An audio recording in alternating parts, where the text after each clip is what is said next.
So my next question involves, also based on how you teach some of your courses, I decided to have this course designed so that all the students would have to write in the third person limited point of view. Yeah. So they would have to, pick a place, whether it's a botanical garden or a room or, some place, and they would have to write about themselves, in the third person. In the third person. Yeah, it's very mean.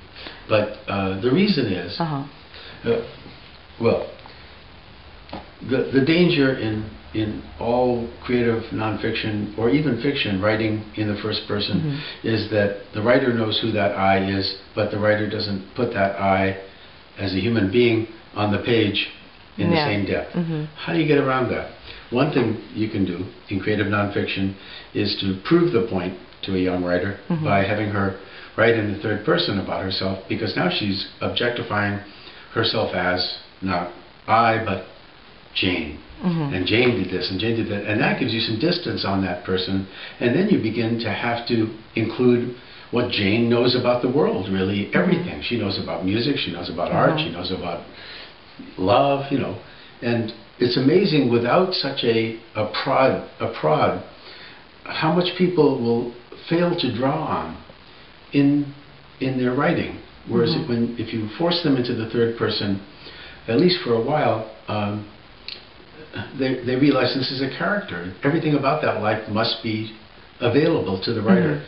Also, when people write in the first person, whether it's in fiction or creative nonfiction, they have a very naive view sometimes about that first person.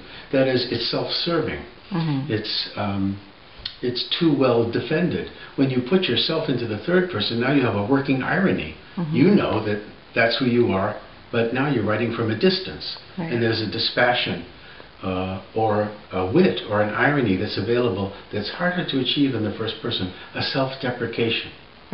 So that one of the dangers of the first person is also self-importance, the denial of basic truths, blah, blah, blah. So that's why I did it. So when you taught it in the past, how did your students respond to being... To that? I think that some of them enjoyed it, I think it was an eye-opener. Now also, let's take a break a second, we'll come right back. Okay. Also, the way I got into this third-person creative nonfiction was in my book, Compared to What? On Writing and the Writer's Life, which was published in 1998. So, after I had published 5 books or so, and I had turned 40, and my second parent had just died, a lot of transition. Suddenly, I had this great need to write about why I became a writer and what I had become in becoming a writer. I mean, I was successful, you might say, prizes and all of that. But what had I become? So when I thought about writing about myself as a writer, I realized to write in the first person was going to sound self-congratulatory. And it just occurred to me, why not put it in the third person? And then there's this working irony about, because of course I'm not just a writer, I'm a regular human being many hours of the day. But now by calling myself the writer, I was getting distance on that person and able to make jokes at his expense or wry comments about the mix of qualities in a writer's life, not all of which are beautiful. And so that book, there's an interesting story about that book, because when I gave it to my agent in, let's say, 87, a wonderful editor, Starling Lawrence at Norton, later became head of Norton, and a fine writer himself. Starr said to me, essentially, we'll take it if you just write in the first person. The third person is too remote. And I was on the phone with him, and I said, Starr, I can't do that. And he said, why not? And I said, because it's the third person that wrote the book. To take that away and hit change all, the whole running joke of the book, and its wonderful distance would be lost. And he said, okay, and we did the book as it was.